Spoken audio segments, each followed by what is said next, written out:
Hello friends, welcome to LS academy for technical education. Friends, आज हम start करने जा रहे हैं यूनिट 2 एडवांस डेटा स्ट्रक्चर।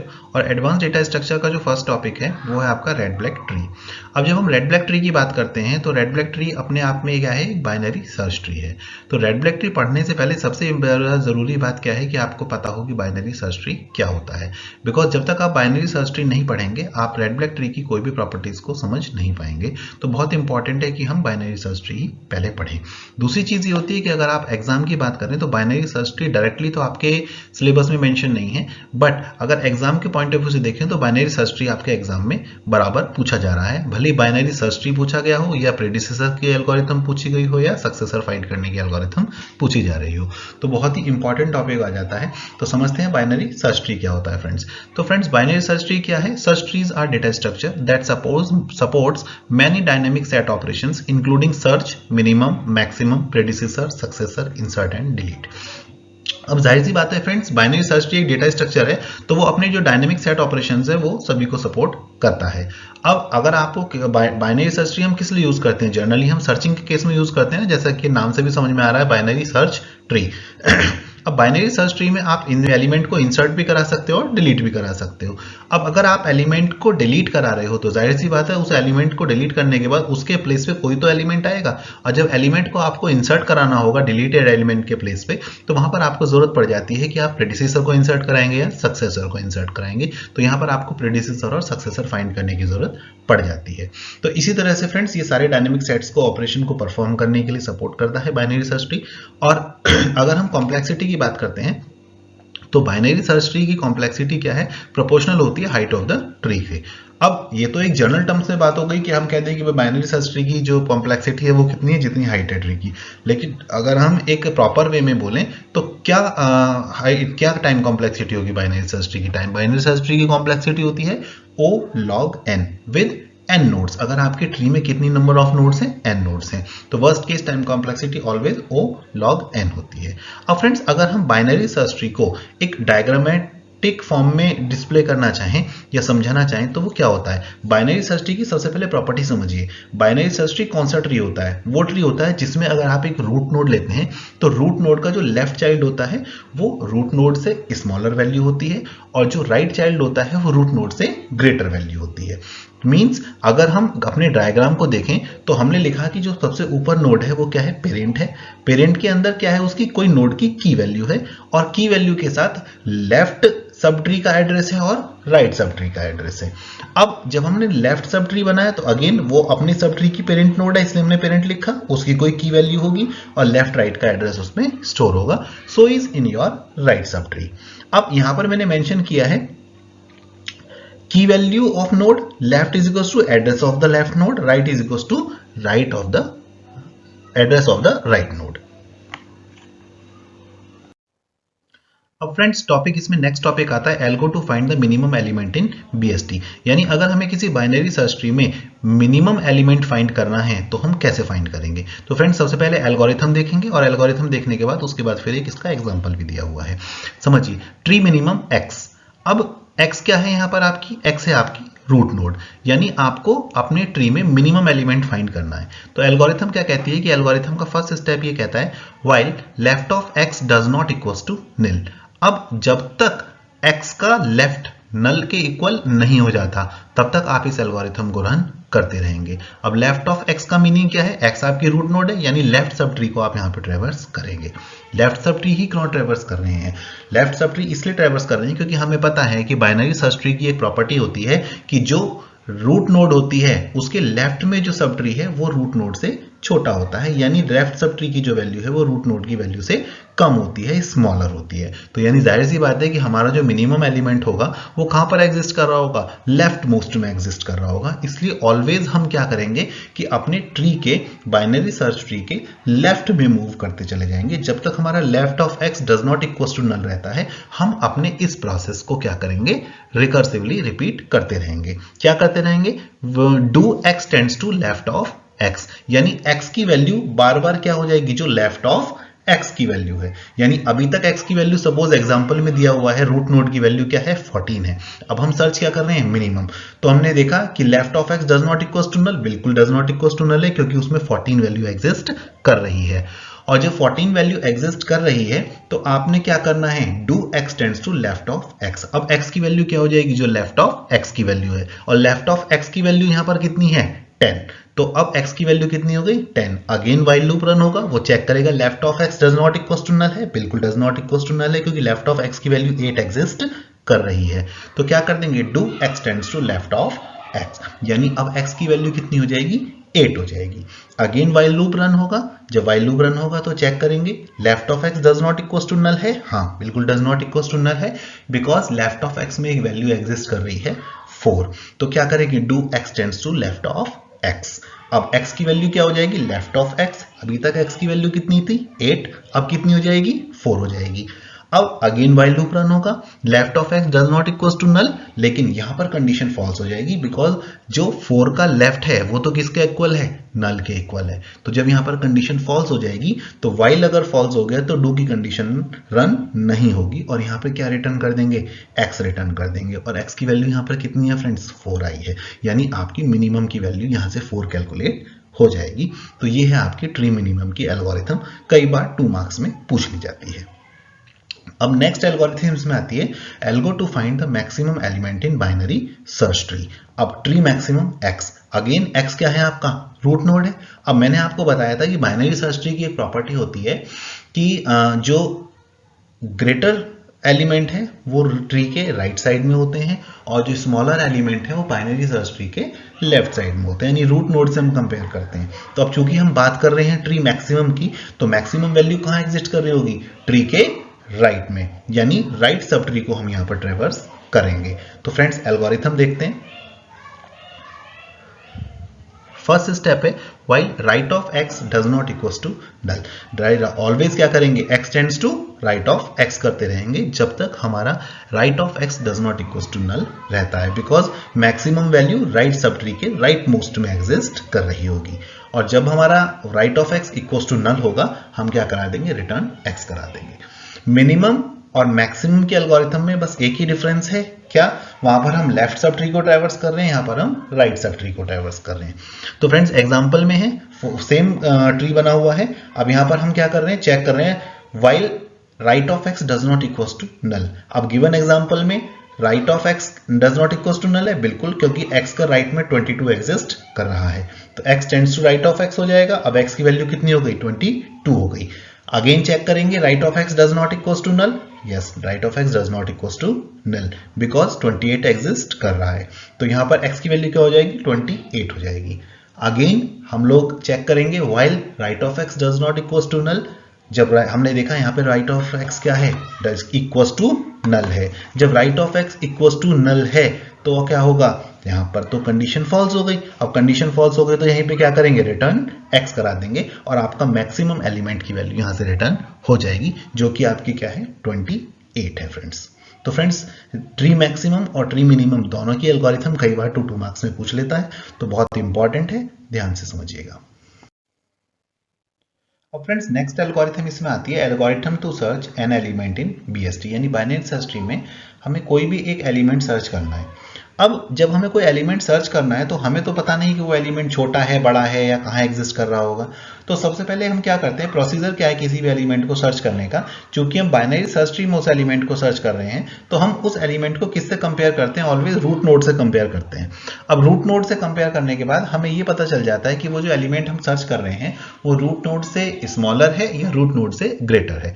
अगर एलिमेंट रूट नोड से स्मॉलर है तो हम लेफ्ट सब ट्री पे मूव कर जाते हैं सर्च करने के लिए, और अगर एलिमेंट रूट नोड से ग्रेटर है तो हम राइट सब ट्री में अपनी सर्चिंग स्टार्ट कर देते हैं। तो इसी प्रिंसिपल के साथ ये एल्गोरिथम डिजाइन की गई है। तो एल्गोरिथम है ट्री सर्च x, k। अब x यहां पर क्या है, x is the root node and k is the element to be search, वो एलिमेंट जो हम उस पर्टिकुलर ट्री में सर्च कर रहे हैं। अब फर्स्ट स्टेप ये कहता है कि if x equals to null और k is equals to key of x। अब ये दो कंडीशन है यहाँ पर। कंडीशन में पहला कह रहा है x is equals to null. हो सकता है आप जिस एलिमेंट को सर्च करने के लिए दे रहे हैं ट्री में, तो वहां पर वो ट्री ही एग्जिस्ट ना कर रहा हो, बिकॉज रूट नोड ही अगर नल है तो इट मीन्स वहां पर कोई ट्री एग्जिस्ट नहीं कर रहा है।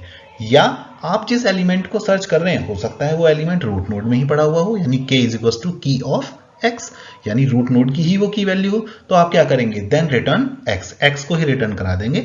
मींस आपका वो एलिमेंट वही एग्जिस्ट कर रहा है जो रूट नोड में है, या आपका ट्री ही एग्जिस्ट नहीं करता।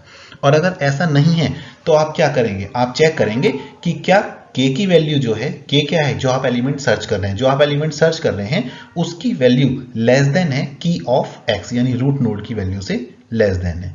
अगर आपकी वैल्यू लेस देन है रूट नोड से तो आप क्या करेंगे, then return tree search left of x comma k, यानी आप ट्री सर्च जो है left of x comma k पे मूव करा देंगे। अब left of x comma k का मीनिंग क्या हो गया, अब यहां पर x की वैल्यू क्या हो जाएगी, जो लेफ्ट ऑफ x की वैल्यू है, और उस रूट नोड से आप अगेन ट्री सर्च का कंपैरिजन स्टार्ट करेंगे बिल्कुल उसी तरह से। और अगर k की वैल्यू स्मॉलर नहीं है, इट मींस वो ग्रेटर वैल्यू है, तो एल्स में आप क्या करेंगे, return tree search right of x comma k। अगर ग्रेटर वैल्यू है तो आप ट्री सर्च जो है राइट में मूव करा देंगे।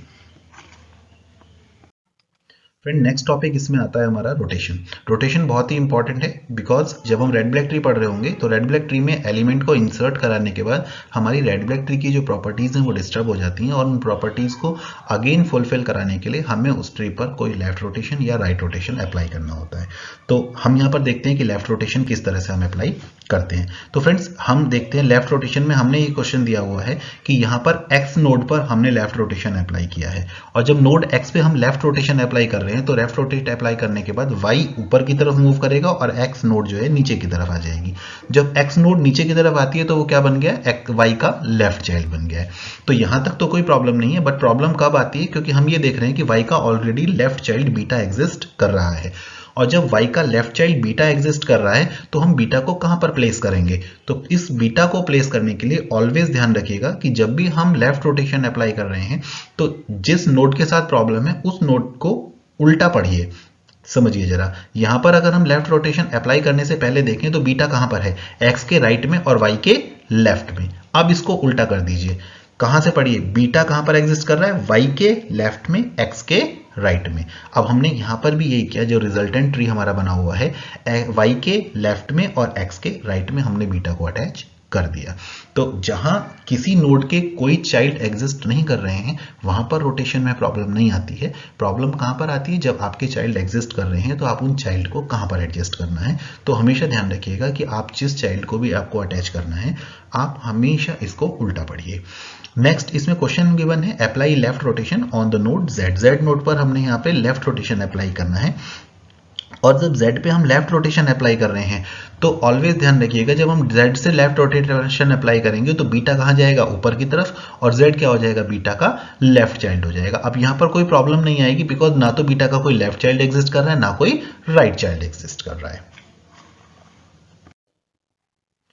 तो फ्रेंड्स यहाँ पर बीटा के लेफ्ट में z आ गया और z के लेफ्ट में गामा आ गया, और बीटा का कोई भी लेफ्ट या राइट चाइल्ड नहीं था, तो इसलिए हमें कोई भी चीज देखने की यहाँ पर जरूरत नहीं पड़ी। अब नेक्स्ट आता है राइट रोटेशन। अब यहाँ पर राइट रोटेशन हम अप्लाई कर रहे हैं नोड y पर। अब so is your left rotation, जब हमने किसी भी नोड पर लेफ्ट रोटेशन अप्लाई करा था तो राइट वाला चाइल्ड ऊपर आ गया था और लेफ्ट वाला चाइल्ड जो था वो राइट वाली चाइल्ड का लेफ्ट चाइल्ड बन गया था।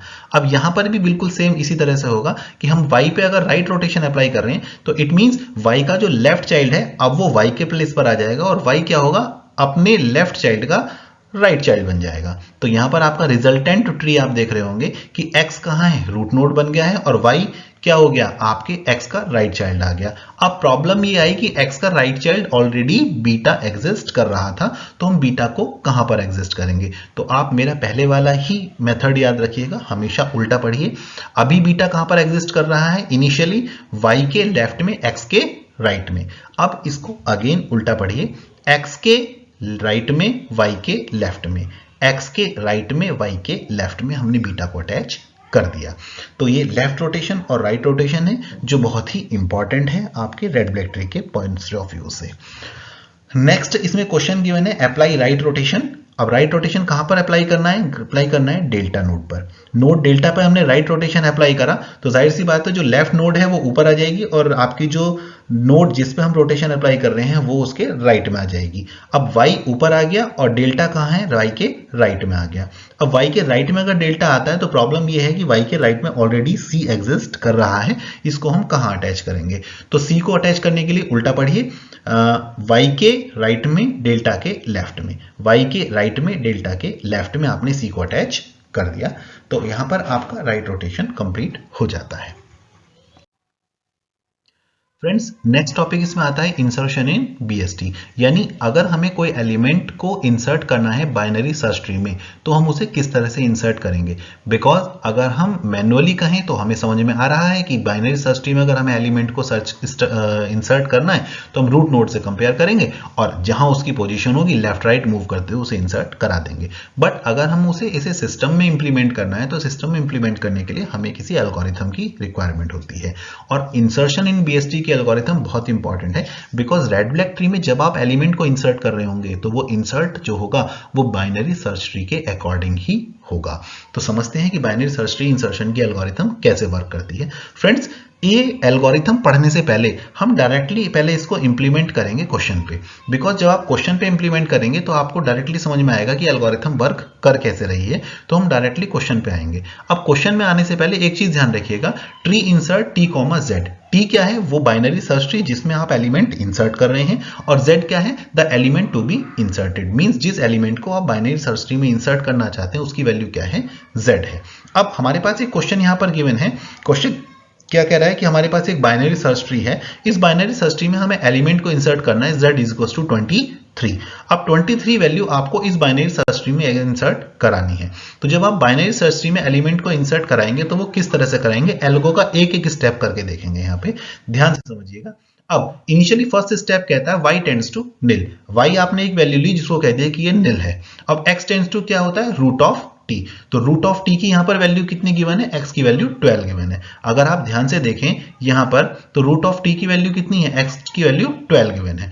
अब ये कह रहा है while x does not equals to nil, 12 does not equals to nil, condition true होती है तो y टेंड्स टू क्या कर देंगे, जो x की वैल्यू है। अब x की वैल्यू अभी तक 12 थी तो y की वैल्यू कितनी हो गई, 12 हो गई। अब कंडीशन चेक होती है, if key of z is less than key of x, की ऑफ z हम जो एलिमेंट इंसर्ट कर रहे हैं उसकी वैल्यू कितनी है, 23, और जो हमारी x की वैल्यू अभी रूट नोड की वैल्यू वो कितनी है, 12 है। तो क्या 23 लेस देन है 12 से, कंडीशन फॉल्स हो गई।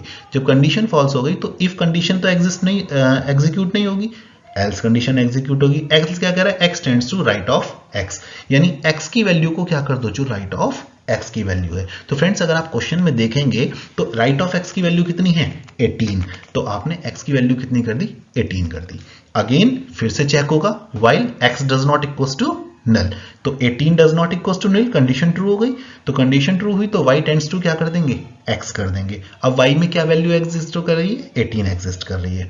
कंडीशन फिर से चेक होगी, if key of z is less than key of x, की ऑफ x कितना है, 18, और की ऑफ z कितना है, 23, तो 23 is less than 18, condition again false हो गई। फॉल्स हो गई तो देन एग्जीक्यूट नहीं होगा, क्या एग्जीक्यूट होगा, else x tends to right of x। अब राइट ऑफ x की वैल्यू कितनी है, 18 के राइट सब ट्री की वैल्यू क्या है, नोड की 19, यानी x की वैल्यू कितनी हो गई, यहां से 19 हो गई। अगेन while लूप रन होगा, 19 does not equals to nil, y tends to x करेंगे तो y की वैल्यू 19 हो जाएगी। If key of z is less than key of x, 23 is less than 19, condition again false हो गई, और false होने के बाद x tends to right of x हो जाएगा। और राइट ऑफ x क्या है, यहाँ पे निल है। जब राइट ऑफ x यहाँ पे निल है तो क्या करेंगे आप, कंडीशन आपकी while nil does not equals to nil, यहाँ पे कंडीशन आपकी फॉल्स हो गई। तो जब कंडीशन आपकी फॉल्स हो गई तो parent of z tends to क्या हो जाएगा, 19 हो जाएगा। अब if y is equals to nil, y आपका 19 इज इक्वल्स टू निल है, कंडीशन फॉल्स हो गई।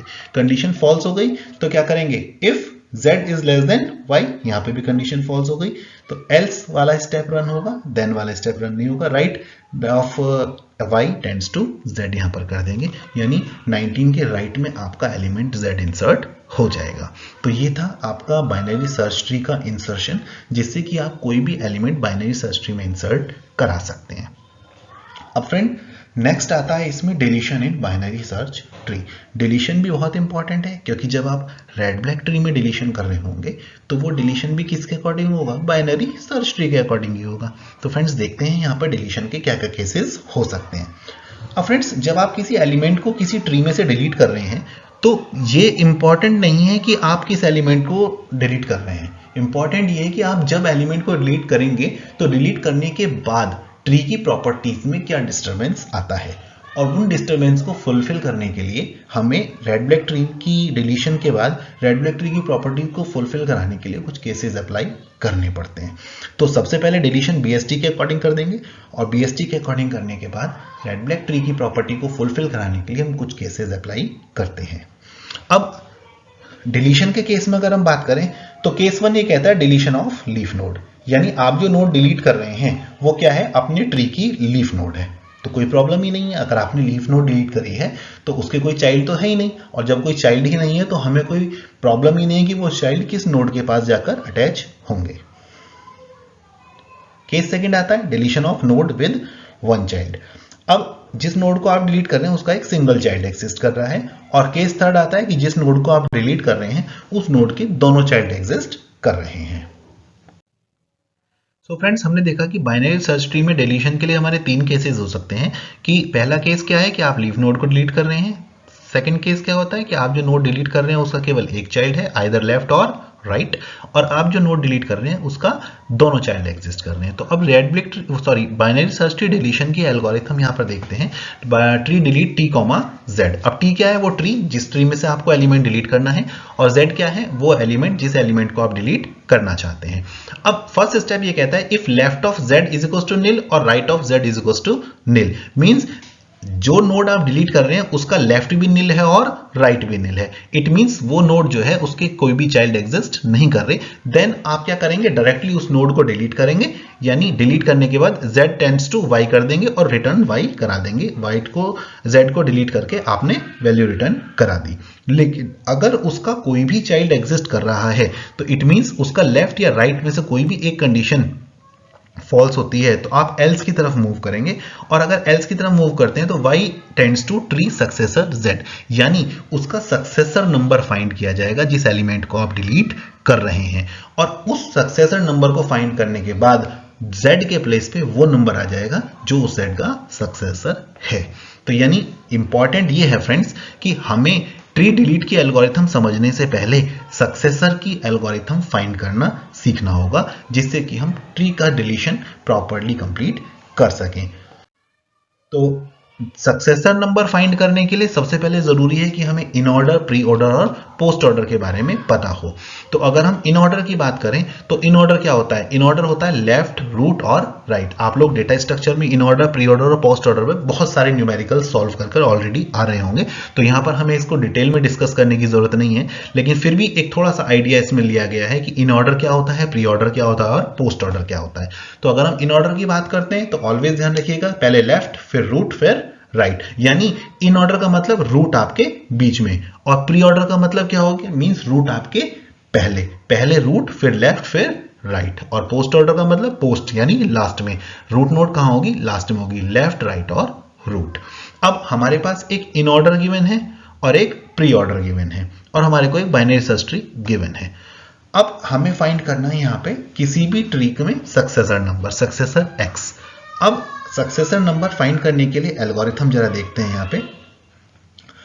If right of x does not equals to nil, अगर आपका जो ट्री है उसका x का right does not equals to nil है, यानी उसका कोई राइट एग्जिस्ट कर रहा है, then return tree minimum right of x, यानी उसके tree minimum right of x पे अप्लाई कर दीजिए।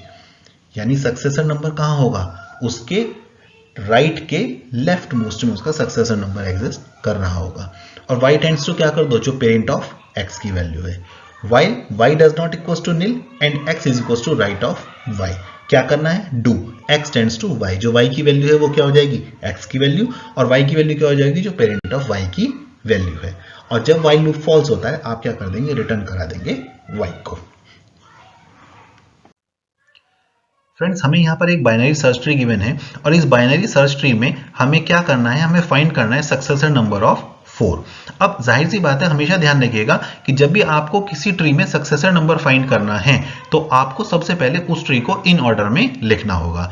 अब इन ऑर्डर में लिखने के लिए आपने जब किसी को बाइनरी सर्च ट्री आपको गिवन है और आप उसे इन ऑर्डर में लिखते हैं तो हमेशा ध्यान रखिएगा सबसे पहले आप कहाँ मूव करेंगे, लेफ्ट मोस्ट में, बिकॉज इन ऑर्डर क्या कहता है, लेफ्ट, रूट और राइट। तो अब सबसे पहले आप लेफ्ट मोस्ट ट्री में मूव कर गए, यानी सबसे पहले आपका 1 आ गया। अब 1 का रूट नोड क्या है, 3, और फिर उसका राइट नोड क्या है, 4। आपने 1, 3 और 4 यहां पर लिख दिया। अब 3 का जो रूट नोड है, क्योंकि आपने ये सब ट्री तो पूरा ट्रेवर्स कर लिया, अब 3 का रूट नोड क्या आता है, 5। तो पहले क्या आएगा, 5 का राइट क्या है, 7, लेकिन 7 का भी लेफ्ट मोस्ट ट्री एग्जिस्ट कर रहा है, तो सबसे पहले कहां पर जाएंगे आप, लेफ्ट, रूट और राइट पर। तो यहां पर 5 के बाद डायरेक्टली आप 7 नहीं लिखेंगे, क्या आएगा, 6 आएगा। 6 का रूट क्या है, 7, 7 का राइट क्या है, 14, लेकिन इसका लेफ्ट एग्जिस्ट कर रहा है, इसलिए 14 से पहले क्या आएगा आपका, 10 आएगा, देन 14 आएगा। अब ये लेफ्ट सब ट्री कंप्लीट हो गया और इसका रूट क्या है, 15, फिर 15, 18, 20 और 25। इस तरह से इन ऑर्डर में आप लिख लेंगे। अब इन ऑर्डर में क्यों लिखवाया है, जिससे हमें ये पता चल जाए कि 4 का सक्सेसर नंबर क्या आ रहा है, भाई यहाँ पे 5 आ रहा है। तो हमें एक चीज तो पता चल गई कि 4 का सक्सेसर नंबर यहाँ पर 5 है, लेकिन एग्जाम में तो आपको पूरा इसको इंप्लीमेंट करके दिखाना होगा। और ध्यान रखिएगा सक्सेसर नंबर की एल्गोरिथम आपकी 5 मार्क्स में एग्जाम में पूछी गई है, तो बहुत ही इंपॉर्टेंट एल्गोरिथम है कि आपको कोई भी नंबर दे दिया जाएगा, कोई एक बाइनरी सर्च ट्री दिया जाएगा और पूछा जाएगा कि एल्गोरिथम को इंप्लीमेंट करके दिखाइए कि इस नंबर का सक्सेसर नंबर क्या है, या फाइंड करके दिखाइए with the help of tree successor algorithm. तो अब एल्गोरिथम का पहला स्टेप क्या कहता है, एल्गोरिथम का हमारा पहला स्टेप कहता है x इज टू 4। x की वैल्यू क्या है, वो नंबर जिसका नंबर जिस नंबर का हम सक्सेसर नंबर फाइंड करना चाह रहे हैं। तो x की वैल्यू हो गई यहां पर 4। If right of x does not equal to nil, तो क्या right of x does not equal to nil है, यहां तो इक्वल टू नील है, तो कंडीशन फॉल्स हो गई। तो y टेंड्स टू क्या कर दो, जो आपकी रूट की वैल्यू है, तो यहां पर आपकी रूट की वैल्यू आ गई y टेंड्स टू 3 उस सब ट्री का, while y does not equals to nil, y तो does not equals to nil है, 4 है value, and x is equals to right of y। 3 does not equals to nil, condition true, and 4 is equals to right of y। y की value कितनी है, 3, और 4 क्या है, y का right है, बिल्कुल y का राइट है, कंडीशन ट्रू। तो x टेंड्स टू क्या हो जाएगा, y, और x टेंड्स टू की वैल्यू, x की वैल्यू कितनी हो गई यहां से 3, और y टेंड्स टू की वैल्यू क्या हो जाएगी, जो पेरेंट ऑफ y की वैल्यू है। अभी y की वैल्यू कितनी थी, 3, अब y की वैल्यू कितनी हो जाएगी यहां से, 5 हो जाएगी। अब अगेन लूप रन होगा, while y does not equals to nil, 5 does not equals to nil, and x is equals to right of y। अब यहां से x की वैल्यू कितनी है, 3, और y की वैल्यू कितनी है, 5। तो क्या x y का राइट है, x is equals to right of y है, नहीं, कंडीशन फॉल्स हो गई। जब कंडीशन फॉल्स हो गई तो यहां से while लूप एग्जीक्यूट नहीं होगा, while लूप से बाहर आएंगे और रिटर्न क्या करा देंगे, y, और रिटर्न यहां पर वैल्यू कितनी हो गई, 5, क्योंकि 5 ही आपका सक्सेसर नंबर है 4 का। अब फ्रेंड्स यहाँ पर एक क्वेश्चन और देखते हैं जो सक्सेसर नंबर फाइंड करने का, find the successor number of 14। अब यहाँ पर हमें 14 का सक्सेसर नंबर फाइंड करना है, तो इट मींस एल्गोरिथम के अकॉर्डिंग x की वैल्यू क्या हो गई, यहाँ पर 14 हो गई। अब पहला स्टेप ये कहता है कि if right of x does not equal to nil. अब हम यहाँ पर अगर राइट ऑफ x देखें तो वो तो does not equal to nil है, क्योंकि राइट ऑफ x क्या है आपका, यहाँ पर राइट ऑफ x की वैल्यू कितनी आ रही है, x की वैल्यू कितनी है 14, और 14 का राइट में कोई वैल्यू एग्जिस्ट कर रही है, नई वैल्यू एग्जिस्ट कर रही, तो नहीं एग्जिस्ट कर रही, इट मींस ये इज इक्वल टू नील है। अब इज इक्वल टू नील है तो यहाँ पर सेकंड स्टेप ट्री मिनिमम की एल्गोरिथम कॉल नहीं होगी, और जब ट्री मिनिमम की एल्गोरिथम कॉल नहीं हो रही तो नेक्स्ट स्टेप हमारा आता है y tends to parent of x, यानी y की वैल्यू क्या हो जाएगी, जो x के पेरेंट की वैल्यू है, और x का पेरेंट 14 का पेरेंट कितना है 7, तो यहां से y की वैल्यू कितनी आ गई आपकी 7 आ गई। अब अगेन while लूप रन होता है, while y does not equals to nil and x is equals to right of y, while 7 does not equals to nil, condition true, and x is equals to right of y। 14 अपने parent का right है, sorry y का right है, 14 is equals to 14, तो हम यहां पर क्या कर देंगे, x tends to y and y tends to parent of y। अब यहाँ पर x की वैल्यू कितनी हो गई, जो y की वैल्यू थी, और y की वैल्यू अपने पेरेंट की वैल्यू हो जाएगी, और पेरेंट की वैल्यू कितनी है यहाँ पर 5 है, तो y की वैल्यू 5 आ गई। इसी तरह से हम एल्गोरिथम रन करते हैं और यहाँ पर कंडीशन फॉल्स होती है तो वहां पर हम अपनी वैल्यू को रिटर्न करा देंगे, y की वैल्यू रिटर्न हो जाएगी। तो यहाँ पर रिटर्न होता है 15, तो आपका 14 का जो सक्सेसर नंबर है यहाँ पर 15 रिटर्न हो जाता है।